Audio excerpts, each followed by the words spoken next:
Shalom, shalom, queridos hermanos, muy buenas noches. Gracias por acompañarnos. Hoy vamos a estudiar la porción de la semana que es Vayetze, y Vayetze traduce del hebreo y se fue. Y en esta porción nosotros hemos estado estudiando el viaje de Jacob, lo que sucedió cuando él llegó a Aram.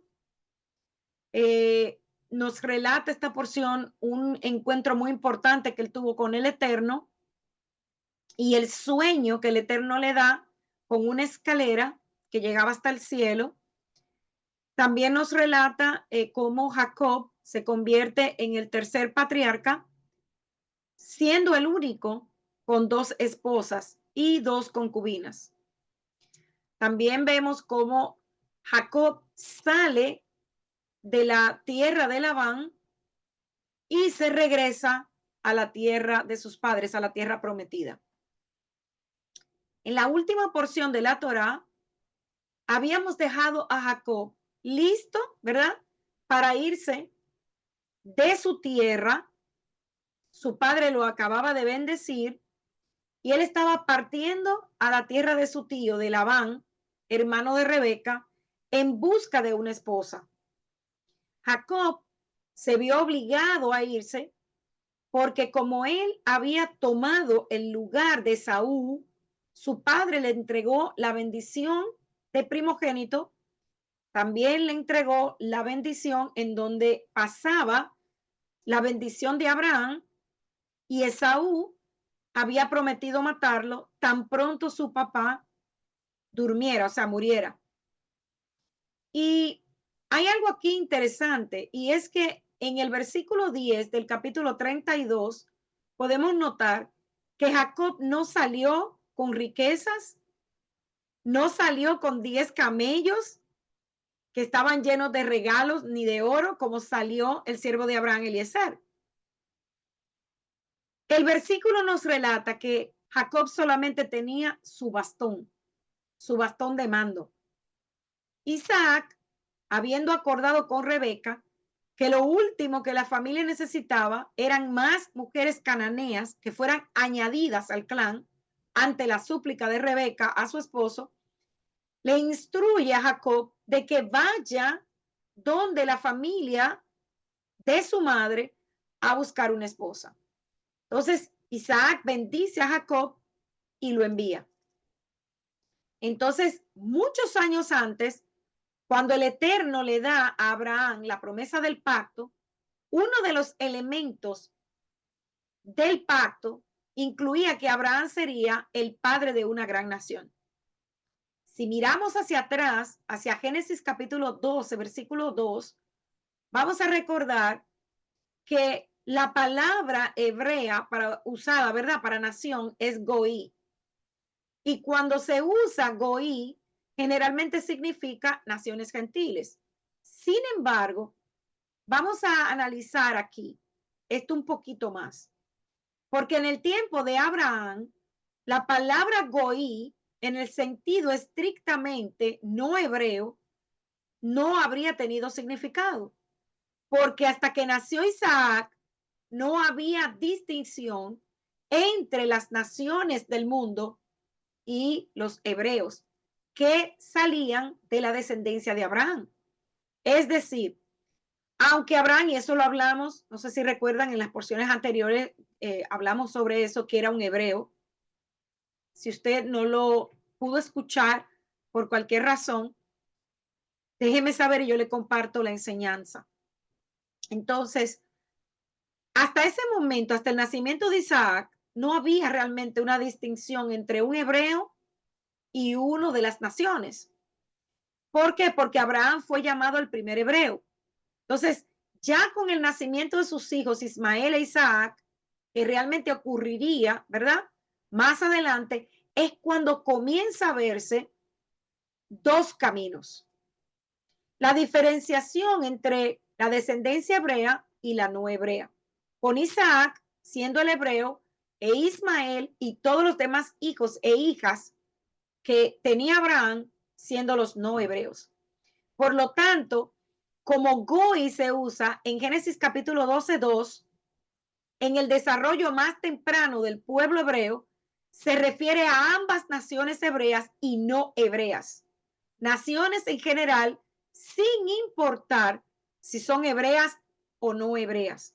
Ahora bien, regresando a Génesis capítulo 28, versículo 3, vemos ahora lo que parece ser la misma bendición que el Eterno le da a Abraham.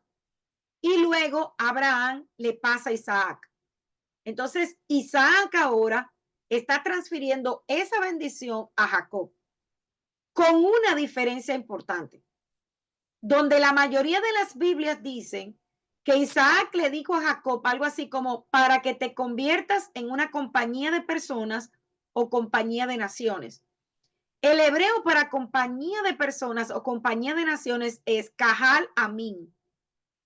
Y esto es completamente diferente de lo que el Eterno le prometió a Abraham y de lo que se le prometió a Isaac. Es decir, que producirían Goy, una mezcla de naciones.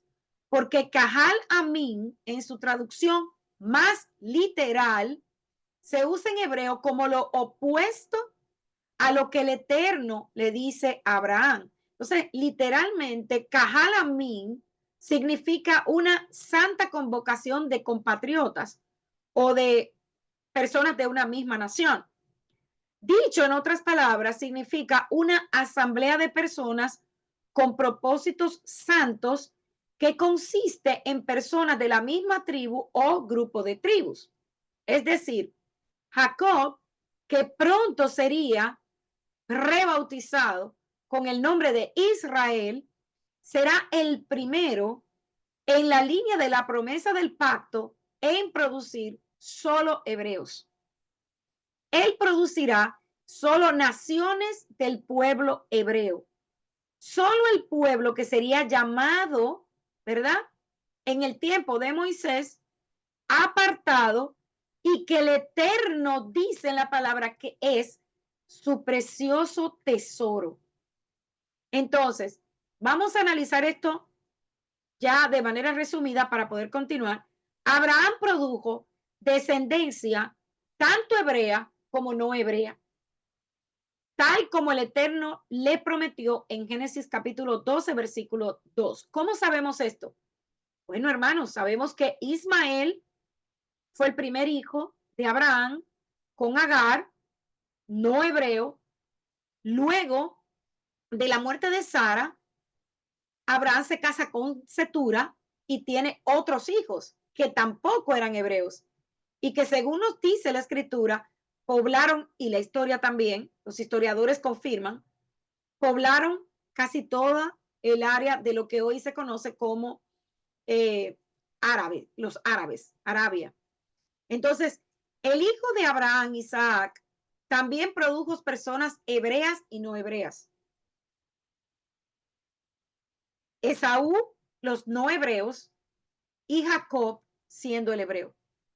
Pero Jacob solamente produjo hebreos, las tribus de Israel, que es exactamente lo que nos dice la bendición Kahal Amin, una santa convocación de compatriotas. Entonces, a partir del versículo 6, se nos dice que Saúl observó que Isaac envió a Jacob a Mesopotamia para que buscara una esposa, porque su padre y su madre lloraban la elección de Saúl. Ellos no estaban de acuerdo en que él haya tomado mujeres cananeas como esposas. Ya Esaú había tomado 2 esposas cananeas, lo que había disgustado mucho a su padre. Y ahora, en un intento equivocado de hacer las paces, se va a la familia del hermano, o sea, del hermano de su padre, su tío, Ismael, el hijo que Abraham había enviado lejos, y Esaú toma una mujer ismaelita como su tercera esposa. Entonces, sabemos que él amaba a su padre, pero podríamos decir que era un amor un poco extraño, porque normalmente cuando nosotros amamos a alguien queremos agradarlo y si es un padre queremos obedecerlo. Pero Esaú se fue por un lado totalmente equivocado, porque él se fue en contra de los deseos y los consejos de su padre. Entonces, aquí forma una alianza a través del matrimonio mixto que une a los dos primogénitos desposeídos, de alguna manera desechados por el Eterno, como posibles herederos de la línea de la promesa del pacto, Ismael y Esaú, en lo que rápidamente se convertiría en un grupo permanente de naciones anti-Israel. Y es la alianza y la mezcla, ¿verdad? Genética de Ismael y Esaú lo que forma la gran mayoría de lo que hoy se conoce como Islam. Hay algo, un punto importante, hermanos. No todos los ismaelitas son islámicos o árabes, ni tampoco todos los árabes son de la familia de Ismael o islámicos, pero toda la masa de los árabes descienden de Abraham. Y este relato, ¿verdad? Que nos da este versículo 9 de este capítulo, es importante verlo de la manera que lo estamos viendo, porque esto altera radicalmente, cambia el curso de la historia de Abraham y de su descendencia y pone en marcha las circunstancias que traerán lo que más adelante será una lucha entre naciones, familia, que no termina con el hecho de que más adelante veremos que Esaú y Jacob se reencuentran y hacen las paces. Eso no para ahí, porque ese odio, ese rencor continúa a través de la descendencia de Esaú y también de Ismael.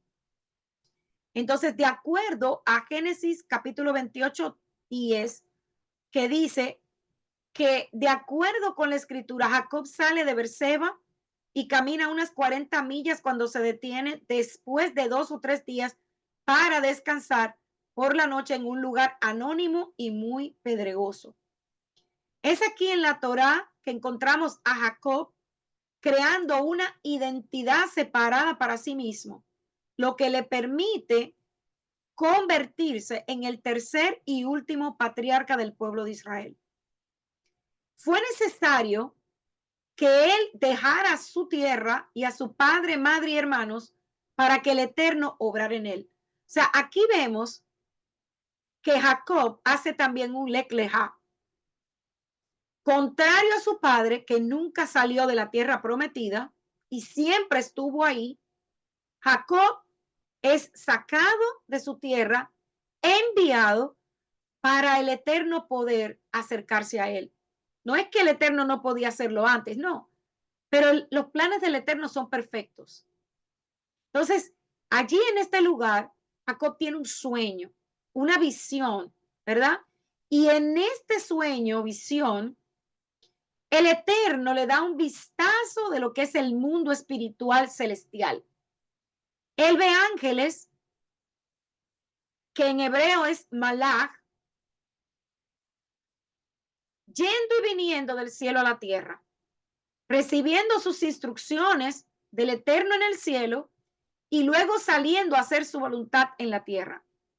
Y allí Dios mismo le da a Jacob la promesa de la tierra y de muchos descendientes, y que de estos descendientes bendecirán a todas las familias de la tierra. También le dice a Jacob que no se preocupe, porque él estará con él donde quiera que vaya y lo traería de regreso a esta tierra, porque él había prometido la tierra a Jacob y a sus descendientes para siempre, y sucedería tal como lo prometió.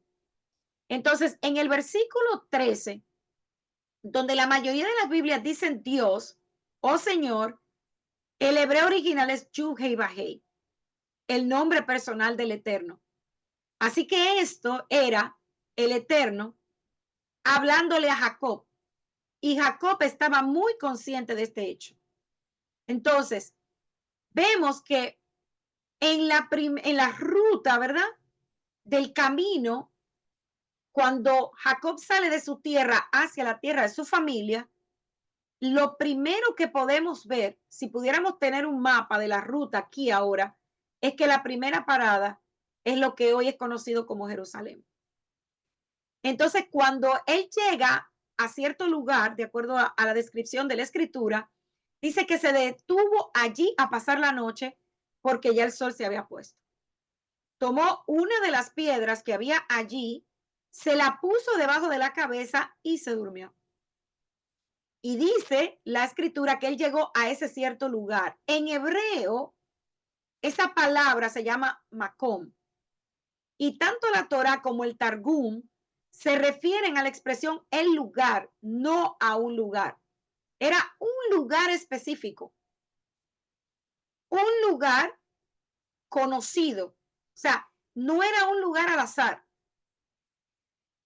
Ya esta expresión, la misma que es utilizada en este versículo, la vimos en Génesis capítulo 22, versículo 4, cuando dice, al tercer día alzó los ojos a Abraham y vio de lejos el lugar. Otra vez la palabra Macom. Entonces, este sitio ha sido identificado como el monte Moriah. Jacob pone, o sea, toma la piedra y se la pone en la cabeza. No tiene sentido pensar que una piedra es adecuada para descansar, porque sabemos que las piedras son muy duras. Pero la piedra que Jacob tomó en este sitio en particular, en el monte Moriah, está relacionada con la piedra fundamental o la piedra del fundamento. Y esto hace relación directa con la piedra que es anunciada en Isaías capítulo 28, versículo 16, que dice, por lo tanto, Yud-Hei Bat-Hei, el Señor dice así, he aquí yo he puesto en Sión para fundamento una piedra, probada, angulosa, piedra preciosa, de cimiento estable, el que cree no se apresura. Job también se refirió a esta piedra como el principio de la creación. Eso lo podemos ver en Job capítulo 38, versículo 4. Entonces, cuando el Eterno le dice, ¿dónde estabas tú cuando yo fundé la tierra? Avísame si tienes inteligencia. ¿Quién encargó sus medidas, si lo sabes? ¿O quién extendió la línea sobre él? ¿En qué se basan sus bases? ¿O quién colocó su piedra angular? Entonces, esta piedra colocada en Sion se llama Eben Shetija. Eben Shetija. ¿Y dónde encontramos esta piedra?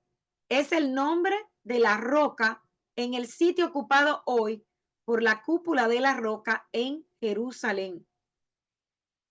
La cúpula de la roca, ustedes saben que es el lugar donde los musulmanes tienen su monumento. Muchos dicen que eso es una mezquita, pero en realidad no es una mezquita, es un monumento porque la mezquita está cerca de este lugar. Entonces también se le conoce como la piedra perforada, ya que tiene un pequeño agujero en la esquina sureste del cual se adentra en una caverna debajo de la roca. Entonces conocida como el Pozo de las Ánimas. La cúpula de la roca ocupa este lugar donde tiene que estar el lugar santísimo. O sea, si pudiéramos poner el templo ahí, esta roca está donde estaba anteriormente el lugar santísimo. Y esta piedra entonces era durante el tiempo del templo el sitio del lugar bendecido. Entonces, esto explica lo que sucedió después en el relato de Génesis capítulo 28, 12. Es por esto, hermanos, que los musulmanes no entregan ese lugar. Primeramente porque ellos saben lo que significa para el pueblo de Israel, pero también ellos saben que esa piedra angular, esa piedra del fundamento, tiene que ver con el origen de todo, con la creación. Entonces, Génesis 28:11 dice, y aterrizó en un lugar y se quedó allí toda la noche, porque el sol se había puesto, y tomó de las piedras del lugar y las puso por almohada. Entonces, hay una frase aquí que dice, y él alumbró. La palabra alumbrado en hebreo es pagá y significa venir, hacer que se suplique, hacer intercesión, interceder, rogar, poner, alumbrar, orar. Y esto significa que su llegada allí no fue una coincidencia, hermanos. Fue guiado a llegar hasta allí. ¿Por qué? Con el fin de entender que era una respuesta a sus oraciones y también para que él aprendiera cómo funcionaba el reino espiritual. Y el comentario del Humash dice, si alguna vez ustedes han tenido la oportunidad o tienen un Humash, búsquenlo. Dice, él estaba en el monte Moriah, donde Abraham ató a Isaac en el altar y donde el templo sagrado iba a ser construido en el futuro.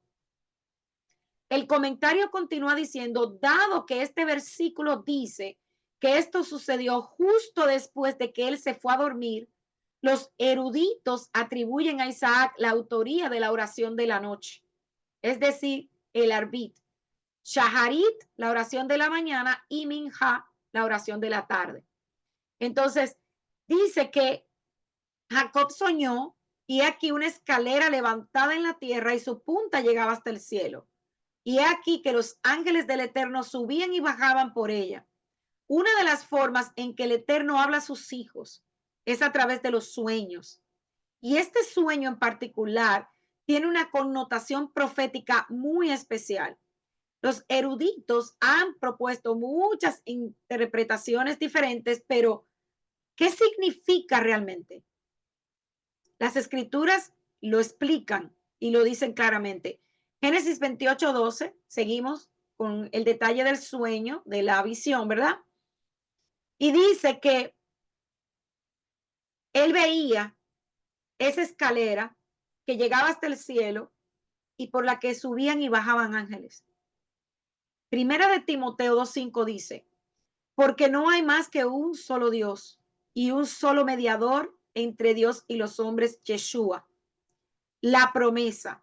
Y aquí Yud-Heh-Vav-Heh estaba encima de ella, el cual dijo, yo soy Yud-Heh-Vav-Heh, el Dios de Abraham tu padre y el Dios de Isaac. Te daré a ti y a tu descendencia la tierra sobre la que estás. Tu descendencia será como el polvo de la tierra y te extenderás hacia el oeste, hacia el oriente, hacia el norte y hacia el sur. Y todas las familias de la tierra serán benditas en ti y en tu descendencia. He aquí, yo estoy con ustedes y te guardaré donde quiera que vayan y te haré volver a esta tierra porque no te dejaré hasta que haya hecho lo que te dije. Y aquí Jacob despertó de su sueño y dijo, ciertamente el Eterno está en este lugar y yo no lo sabía. Y tuvo miedo y dijo, qué terrible es este lugar. No es más que la casa de Dios y la puerta del cielo. Entonces, Jacob recibe la bendición de su padre Isaac, pero en este lugar especial, el Eterno se la confirma. La promesa es la tierra de Israel, que sería su heredad y una descendencia incontable como el polvo de la tierra y vendrá de todos los rincones de la tierra. Dice que después de que la simiente de Abraham sea esparcida por toda la tierra, trayendo la bendición de Abraham a través de su descendencia. Y esto es muy importante porque el Targum, que es la traducción de la escritura del arameo, ¿verdad? Puede ser al español o al inglés, pero se llama así el Targum, afirma que una vez más la figura del Menra del Eterno, su imagen visible, será la que guarde a Israel y la que la recoja de nuevo. Aquí está mi Menra, dice, te guardará y te traerá de vuelta a la tierra prometida, o sea, Yeshua, la imagen visible del Eterno, dijo a su venida, solamente vine a buscar a las ovejas perdidas de la casa de Israel, en Mateo 15:24, cumpliendo la promesa de Génesis 28 con una advertencia que no podemos olvidar. El Eterno le dijo a Jacob, porque no te dejaré hasta que haya hecho lo que dije. Entonces Yeshua guardará la casa de Jacob y la recogerá para traerla de nuevo a la tierra de Israel. Y hermanos, no importa oposición, no importa quien diga que eso no es así, escrito está y la palabra del Eterno se va a cumplir.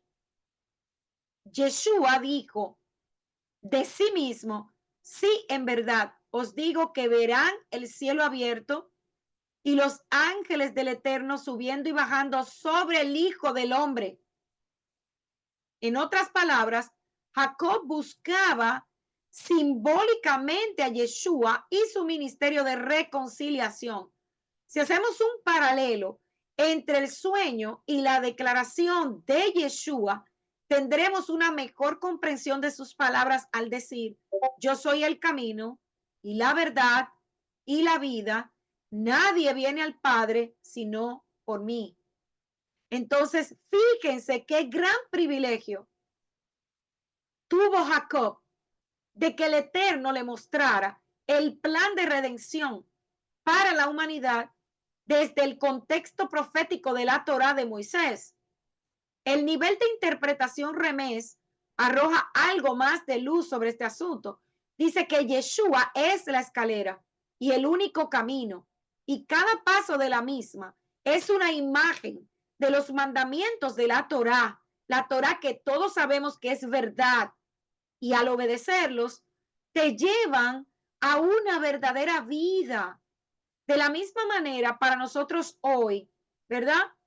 Cada liyá que nosotros estudiamos, ¿qué está sucediendo con nosotros? ¿Qué usted piensa que está sucediendo con usted cada año mientras usted está estudiando la escritura y usted está yendo de aliyá en aliyá?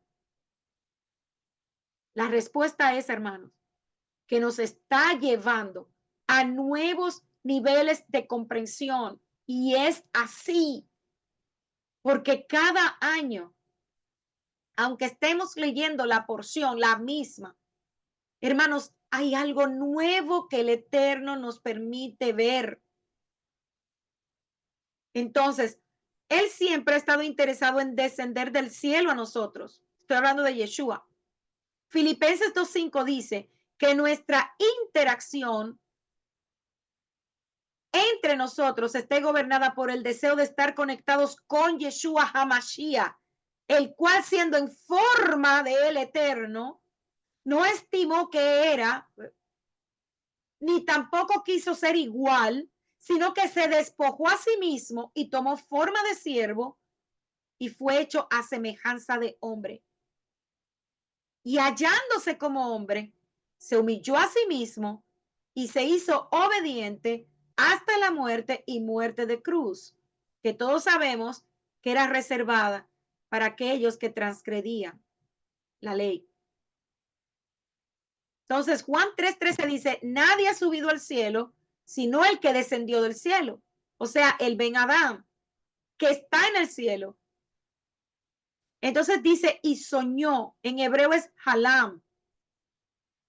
Y esto traduce soñar, fortalecer o recuperar. O sea, Jacob tuvo un sueño, pero no fue un sueño cualquiera. Fue un sueño profético, fue un sueño restaurador, fue un sueño que cambió su vida. Él no solamente descansó, sino que su espíritu fue restaurado a través de la visión que el Eterno le dio. El hombre, o sea, nosotros, no tenemos un verdadero descanso hasta que este descanso viene del Eterno. Hasta que usted y yo no tenemos un encuentro verdadero con Él. No somos nada, hermanos, hasta que encontramos un lugar dentro del cuerpo del Mesías. Y si todavía usted no sabe el propósito, por qué nacimos, y todavía tú no sabes cuál es tu función, a dónde tú te diriges, por qué estamos aquí. Entonces, este es el momento en el que cada uno de nosotros debemos subir la escalera que conduce al Eterno, o sea, correr a Yeshua, porque Él es el único camino para ascender al Eterno con el fin de encontrar el plan no solamente de nuestra vida, sino de su pueblo. El mundo, la piedra del fundamento en hebreo, Eben, sabemos que se escribe con 3 letras, la Aleph, la Bet y la Nun. Eso es la palabra piedra en hebreo, Eben. Y en esta palabra están contenidas 2 que tienen en común la letra del centro, que es la Bet. Y Bet es una casa. Entonces, si tomamos las 2 primeras letras, la Aleph y la Bet, dice Av, que es padre.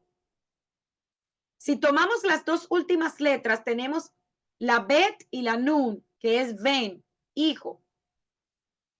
Padre e hijo son iguales, la piedra de la fundación. Y es por eso que encontramos en Génesis 28:15 que el Eterno dice, he aquí, yo estoy con ustedes, contigo, y los guardaré donde quiera que vayan, y los haré volver a esta tierra, porque no te dejaré hasta que haya hecho lo que te he dicho. Entonces, ¿con qué en realidad fue que soñó Jacob? Hermanos, con una de las mayores revelaciones en el estudio del templo. Sabemos que el templo fue construido por Salomón. Y también sabemos que el templo tiene la forma, la figura oculta de un ser humano. La descripción y las medidas del templo se registran en Primera de Reyes, capítulo 6, versículos del 1 al 35, en Segunda de Crónicas, capítulo 3, del 1 al 17. Así que cuando colocamos la posición de Jacob descansando con su cabeza apoyada en una piedra, lo que encontramos es la descripción exacta del templo, en el lugar exacto donde debería ser construido años después. Yeshua es la piedra principal sobre la cual descansaba su cabeza. Yeshua es la escalera que conecta la tierra con el cielo. Por eso él dice, solo a través de mí puedes llegar al Padre. Yeshua es el mismo templo. Juan 2, 19 al 21. ¿Qué respondió Yeshua? Yeshua dijo, destruye este templo y en 3 días lo levantaré. Entonces los judíos en 46 años le dijeron, se construyó este templo y tú dices que en 3 días lo resucitarás. Pero él no estaba hablando de un templo físico, él estaba hablando de un templo de su cuerpo. O sea, él no estaba hablando de una construcción como la que conocemos, que fue años más tarde el templo. Él está hablando de su cuerpo. Y más tarde, como nosotros, como el templo también del Ruach HaKodesh, del Espíritu Santo, como dice Primera de Corintios 6, capítulo 10, perdón, Primera de Corintios capítulo 6, versículo 19. ¿O no sabéis que ustedes son templo del Espíritu Santo que vive dentro de ustedes, a quien recibieron de Dios? El hecho es que no se pertenecen a ustedes mismos. Entonces, la visión de Jacob fue una visión mesiánica maravillosa, hermanos. No, ¿verdad? O sea, no era algo al azar o un sueño cualquiera. El Eterno le estaba permitiendo ver algo profético. Entonces, cuando él se despierta, vemos que él hace una promesa al Eterno, que si él lo guardaría, que si él regresaría salvo. Entonces dice Génesis 28:22, y de todo lo que me des, apartaré el diezmo para ti. Entonces, ¿por qué Jacob se está refiriendo al diezmo? ¿Quién reconoce la soberanía del Eterno? Su derecho sobre toda la tierra por ser su creador. Entonces, Jacob lo que le está diciendo al Eterno aquí es, yo reconozco que tú eres el creador, que todo es tuyo. Y reconoce eso diciéndole que él va a traer de lo que produzcan sus manos, o sea, de la obra de sus manos, el 10% para él. Entonces, en Génesis capítulo 1, vimos al Eterno transferir su morada del cielo a la tierra, del jardín del Edén y viceversa. Y no pasemos rápidamente por esta escalera. O sea, no estudie esto de manera superficial, hermano. La escalera conecta el cielo y la tierra. Y esto es algo simbólico de lo que va a venir. ¿Por qué? Porque esta escalera representa la conexión entre el hombre y Dios que a hoy día está rota.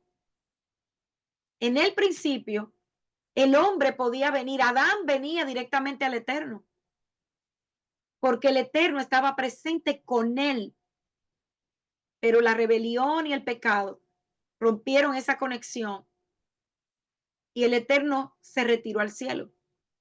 Sin embargo, para aquellos que confiamos, hay una escalera por la cual el Eterno envía a sus ángeles, a sus representantes, a hacer su obra en la tierra, a traer respuestas. ¿Cómo confirmamos esto? En el libro de Daniel. Más tarde, vemos otra conexión entre el cielo y la tierra, el tabernáculo en el desierto. Años más tarde, el templo,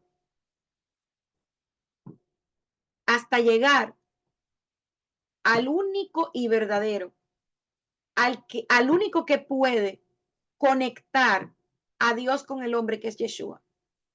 Entonces, podemos decir que es solamente una alegoría o una historia muy linda cuando Yeshua mismo dice en Juan 1:51, en verdad les digo que de ahora en adelante verán el cielo abierto y a los ángeles de Dios subiendo y bajando hacia el Hijo del Hombre.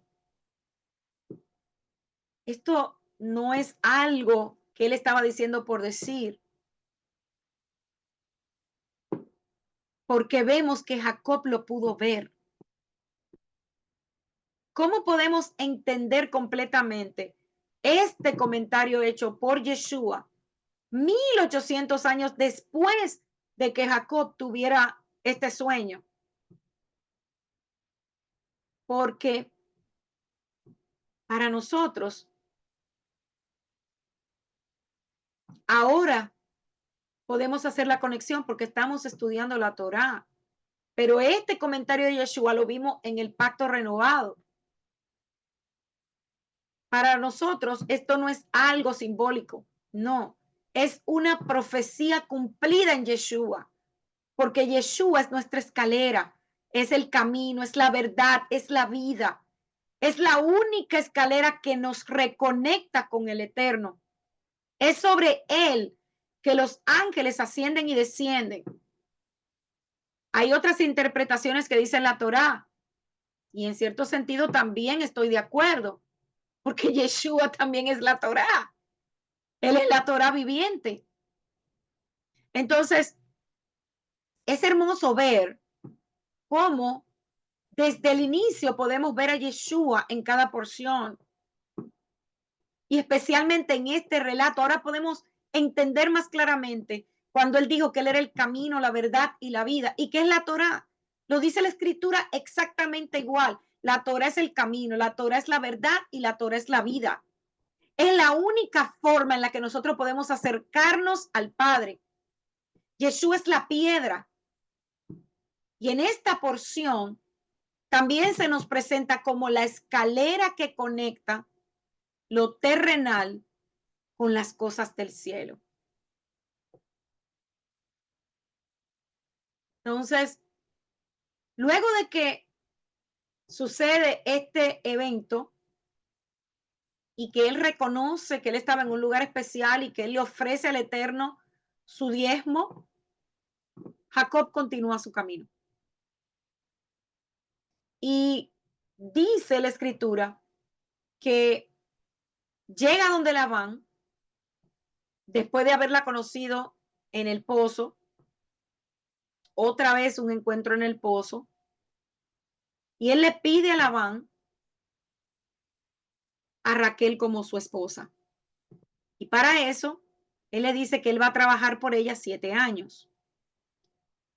Luego de los 7 años, él le pide que por favor le entregue a su esposa, y ya sabemos que Labán engaña a Jacob y le entrega a Lea. Entonces, cuando Jacob se despierta y ve que fue engañado, va a hacer el reclamo y él le dice, pasa los 7 días, porque como expliqué en los audios, la boda normalmente duraba 7 días, la celebración, algo profético también, que nos conecta a los días de la creación. Y pasados los 7 días, yo te doy a Raquel, pero tú me vas a trabajar por 7 años más. Vemos cómo comienza entonces una lucha entre dos hermanas por el amor de un hombre. Y vemos cómo el Eterno, al ver que había una menos amada, porque muchas veces vemos que la escritura dice la despreciada, la aborrecida, pero para entender eso tendríamos que irnos al original de esa palabra. Y esa, lo que realmente aquí está diciendo es la menos amada, la que siempre está puesta de lado. Entonces, el Eterno ve la aflicción de ella y le concede la bendición de ser madre. Y Lea concibe su primer hijo que se llama Rubén. Y le pone este nombre porque ella dice, ha mirado el Eterno mi necesidad de un hijo y como yo lo amo más que a mi vida. Concibe nuevamente y da a luz su segundo hijo y le pone por nombre Simeón. Mi alma está unida al Eterno, él ha sido tan bueno conmigo que no puedo vivir sin él. Después viene su tercer hijo y le puso por nombre Leví. Y dijo Raquel, he luchado la buena batalla de la fe. Ahí vemos la lucha. Cuando Raquel ve que no puede darle hijos, entonces le da a su sierva y esta también tiene hijos para Jacob. Llegado el cuarto hijo de Lea, Lea tampoco puede seguir teniendo hijos y viendo que Raquel le da la sierva, ella le da la sierva de ella a Jacob. Entonces vemos que hay una lucha, una competencia entre las hermanas por el amor de Jacob y el darle hijos. Entonces, concibe Lea, ¿verdad? A Rubén, luego a Simeón, luego a Leví y así sucesivamente hasta que llegan a tener las 12 tribus, o sea, los 12 hijos, y Lea le da la única hija a Jacob. La historia de la lucha que sostuvieron las matriarcas nos enseñan muchas cosas, hermanos. En primer lugar, la veracidad de la escritura. Yo siempre digo que una de las cosas que más me gustan de la escritura es que no oculta los errores de los siervos del Eterno. Nos deja ver las cualidades, las cosas buenas, ¿verdad? Sus dones, cómo el Eterno los usa, pero también sus debilidades. Y aquí podemos ver cómo es la primera vez en la escritura que podemos ver que en un patriarca se habla tan abiertamente de los sentimientos que él tenía por Raquel. El amor que él le llegó a tener a Lea viene por el tipo de mujer que era Lea, pero era un amor totalmente distinto del que Jacob sentía por Raquel. La parashá nos habla de una mujer como Lea, que a pesar de todo lo que tuvo que vivir, fue fiel a su esposo, siempre estuvo con él, lo respetó. Hubo un solo momento en el que ella respetó a Jacob y es cuando ella le da las mandrágoras o el jazmín, como conocen la planta, y le dice, ven que esta noche tienes que dormir conmigo porque yo te alquilé. Pero después usted no ve nunca en la escritura que ella actuó de una manera indecorosa con su esposo. El Eterno tiene el control de todo. Y muchas veces nosotros no entendemos muchas cosas porque muchos dirán, pero ¿por qué el Eterno en este punto permite que él tenga 4 mujeres? Porque él tuvo hijos con 4 mujeres, 2 hermanas y 2 hermanas. Porque Lea y Raquel eran hermanas y las 2 siervas eran hermanas. Hay midrashim y documentos judíos que dicen que incluso las 4 eran medias hermanas. No puedo dar fe de eso porque no profundicé, no investigué lo suficiente para poder decirles a ustedes, sí, lo encontré en tal lugar o en tal lugar, pero es lo que dicen los sabios de Israel. Pero sí sé que tanto Lea como Raquel y Bilha y Silpa eran hermanas. Entonces, vemos que tenemos un Elohim fiel, que él es soberano, que él tiene el control de todas las cosas.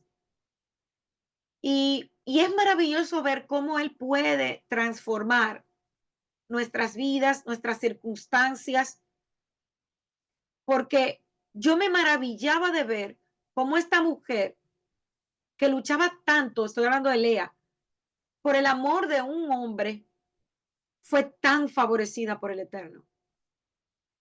Sin embargo, Raquel, que sí tuvo el amor de su esposo, fue menos favorecida por el Eterno. Entonces, cuando nosotros buscamos al Eterno de corazón, el Eterno suele cumplir su propósito a través de nosotros y en nosotros. El profeta Isaías nos dice, y eso nunca debemos olvidarlo, porque mis pensamientos no son tus pensamientos, ni tus caminos mis caminos, dice el Eterno. Como son más altos los cielos que la tierra, así son mis caminos más altos que tus caminos y mis pensamientos más tus pensamientos. Entonces, siempre debemos confiar en el Eterno, no importa lo que nosotros estemos pasando, no importa por la circunstancia que sea. Siempre debemos confiar en Él. Y parte de los errores de Jacob es que el Eterno, cuando le dio el sueño, le dijo, yo voy contigo, yo voy a estar contigo. Pero en muchas acciones y respuestas que dio, lo hizo en su carne. Él se olvidó que el Eterno verdaderamente estaba con él.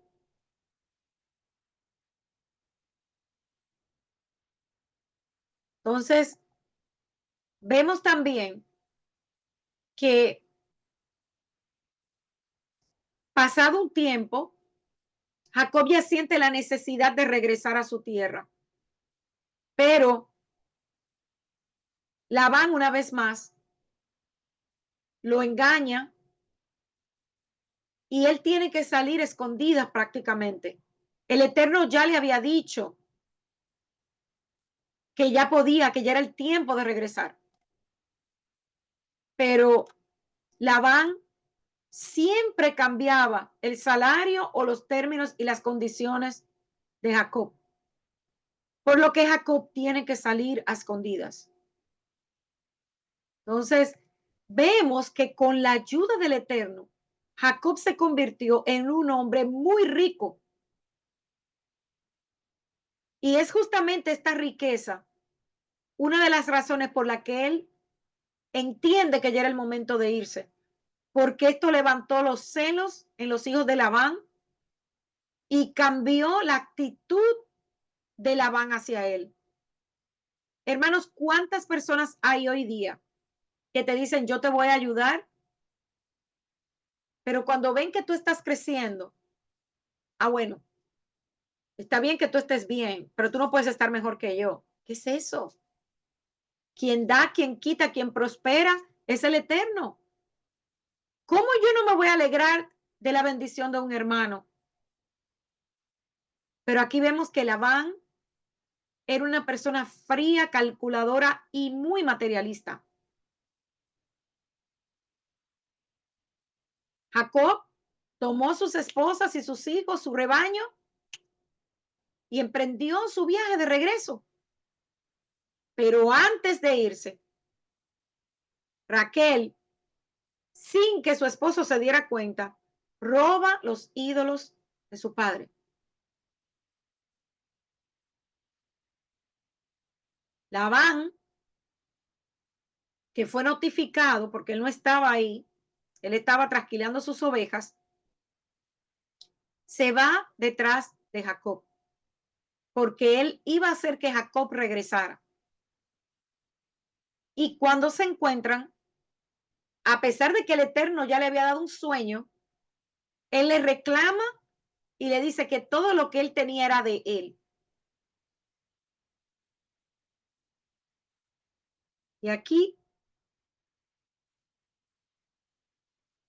Labán acusa a Jacob de haber robado los ídolos, pero Jacob le dice, yo no he tomado nada de tu casa.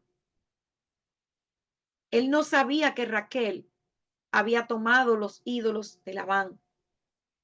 Y Labán, que no confiaba en nadie, comenzó a buscar en todo el campamento y ya sabemos el resto de la historia.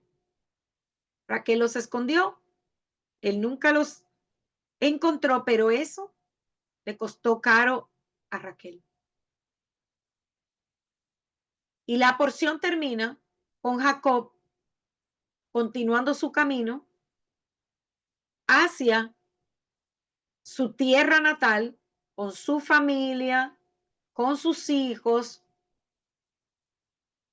Y esta porción es bien interesante porque aquí vemos el nacimiento de sus 12 hijos y su única hija, los que se convertirían más adelante en las 12 tribus de Israel. Entonces, ustedes saben que siempre me gusta compartir con ustedes un comentario. Entonces, el comentario que les quiero compartir es el que dice querer es poder. Y en la parashá de esta semana, la Torá nos está hablando de Jacob. En el momento en que se dirige a la casa de Labán, nota cómo los pastores estaban rodeando un pozo de agua. Dicho pozo tenía una piedra muy pesada, que entre todos los pastores la levantaban y la hacían rodar. ¿Por qué se hacía esto? Porque estaban en un lugar donde había mucha arena y para que la arena no entrara en el pozo y contaminara el agua, mantenían el pozo tapado. Cuando Jacob ve a Raquel, que era pastora de Labán, su padre, él solo, con una fuerza sobrenatural, hizo rodar la piedra. Entonces, Rashi explica que la sacó del pozo como quien quita un corcho de una botella. Y todavía los estudiosos de la Torá tratan de explicarse cómo él pudo levantarla solo, porque recuerden en el relato que los pastores le decían, no podemos solo, tenemos que esperar que todos lleguen y entre todos la movemos. Entonces Rashi dice que él tenía mucha fuerza. Pero aunque pensemos en un Jacob muy fuerte, robusto, ¿cómo pudo solo él mover la piedra que solamente varias personas podían mover? Entonces debemos saber que el hombre posee fuerzas que a veces no conoce. Esa energía no se pone de manifiesto en los momentos buenos, sino en situaciones peligrosas. Por ejemplo, cuando hay un riesgo de vida. Dicen muchos periodistas y personas que relatan situaciones que se han registrado casos de gente que en situaciones extremas lograron levantar cosas que una sola persona no podía levantar jamás. Y en Estados Unidos, hace pocos años, iban caminando un hombre con su hijo y un auto se abalanzó sobre el pequeño. Y el señor, en medio de su desesperación, alzó el auto y lo desvió. También se han escuchado muchos casos de personas que atravesaron el fuego para salvar a sus hijos. Aunque normalmente la persona no puede tolerar insultos y agresiones, cuando tiene momentos de sufrimientos o de peligro, se revelan en las fuerzas de contención y tolerancia para absorber ese mal momento que nunca imaginaron. En otras palabras, en el hombre se revela su potencial en momentos de emergencia. Y esto lo vemos explícitamente en las palabras de los sabios. El Rambán dice que cuando se sitia una ciudad para capturarla, no la deben cerrar por las 4 direcciones, sino solo por 3, para dar lugar a todo fugitivo que quiera resguardar su alma. Y así está dicho, combatieron a Midian y por tradición sabemos que fue de esta forma. ¿Por qué? Pues si los hubieran encerrado, hubieran peleado hasta las últimas fuerzas y entonces hubiese sido muy difícil poder conquistarlos. Podemos entonces deducir que el hombre cuando tiene la sensación de peligro, extrae sus fuerzas ocultas y pelea con mucha dureza de una manera tal que es muy difícil de sobreponerse en medio o en cambio, cuando dejamos un lugar para huir, opta el hombre por salvar su vida. Entonces existen otras situaciones donde el ser humano está dispuesto a sacrificar su fuerza. Cuando, por ejemplo, se esfuerza por un ideal, es capaz de sacrificar su sueño día y noche, y lo sabemos. Quedarse hasta sin comer y beber, porque tiene toda su concentración en una tarea importante. Y debemos saber que el individuo es capaz de desarrollar sus energías según la importancia de la tarea que vaya a desempeñar. Entonces, en esta parashá, cuando Jacob vio a Raquel, quiso concederle un favor y hizo rodar la piedra, una piedra tan pesada como quien saca un corcho de una botella. Entonces, la Torá nos enseña que Jacob estuvo 14 años sin dormir, no se iba a acostar. Y él mismo lo dice. Él dice que el calor era extremo en el día y el frío era intenso en la noche. Y él trató de aprovechar al máximo el tiempo de que disponía en ese momento para estudiar. Mucha gente, cuando un rabino propone hacer un mandamiento, a veces dicen no puedo. Y de acuerdo a todo lo que nosotros hemos venido analizando en este comentario, es difícil pensar que realmente no se puede. Pues cuando hay voluntad, hermanos, hay sacrificio. Querer es poder. Antes de la destrucción del primer templo, que hace ya de eso 2426 años aproximadamente, los patriarcas quisieron revertir la situación ante el sufrimiento que padecían, ¿verdad? Los judíos, y que sufrirían luego de tal pérdida. Por eso se presentaron, eso es un midrash, delante del Eterno, rogándole que tuviera piedad de Israel, recordando los méritos que ellos tenían. Por ejemplo, el mérito de Abraham, que fue entrar en la hoguera, engrandeciendo el nombre del Eterno, el de Isaac, la que da. Y también dice el Midrash que se acercó Moisés y José. El Eterno no aceptó los ruegos hasta que de pronto se escuchó de repente un llanto amargo y muy intenso. ¿Por qué lloras?, le pregunta el Eterno. ¿Cómo no sufrir y llorar si mis hijos están sufriendo en la diáspora? ¿Cuál fue el pecado tan grande que cometieron?, dijo esa voz. Y el Eterno dijo, pusieron en mi casa dioses extraños y los adoraron. Raquel enseguida respondió, Rey del universo, cuando mi padre hizo entrar a mi hermana Lea en la jupa en mi lugar, luego de que Jacob trabajara 7 años por mí, no me quejé, sino al contrario, le entregué las señales que teníamos entre nosotras, para que entre nosotros, Raquel y Jacob tenían, de acuerdo a los midrash, ellos como que tenían señales que eran propias de dos personas enamoradas. Entonces ella, para que Jacob no se diera cuenta que no era ella, se las dio a Lea. Vuelvo y repito, esto es un midrash. Y el relato continúa diciendo, para que cuando Jacob se las pida, no la avergüence al no saber qué responder. Tú, Hashem, Rey del universo, piadoso y benevolente, ¿por qué vas a castigar a mis hijos entregándolos en manos del enemigo? ¿Por qué no perdonas que te hayan cambiado por dioses vanos y falsos? Por favor, Hashem, apiádate de mis hijos.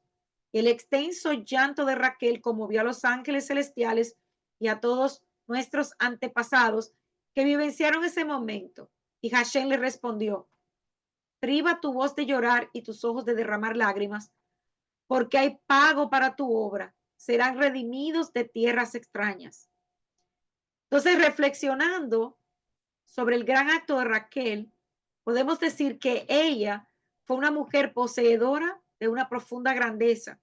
Se dio algo que ninguna mujer cedería, que era casarse con un hombre justo como fue Jacob. Raquel nunca supo que se casaría con Jacob a cambio de otros 7 años que nuestro patriarca debería trabajar por ella. Ve a su hermana con su vestido de novia entrando en la jupa, se mantuvo callada y actuó con alegría. Para no avergonzar a su hermana, le dio las señales que a ella le había dado su novio, y por esta gran acción, el Eterno le responde, calla, tus hijos serán redimidos. Nosotros, ¿verdad?, somos parte de los hijos de Raquel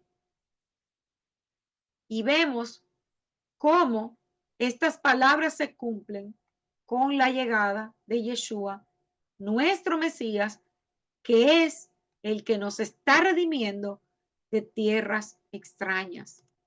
Shabbat Shalom, amados hermanos. Hasta aquí la reflexión del día de hoy. Espero que haya sido de mucha bendición para cada uno de ustedes.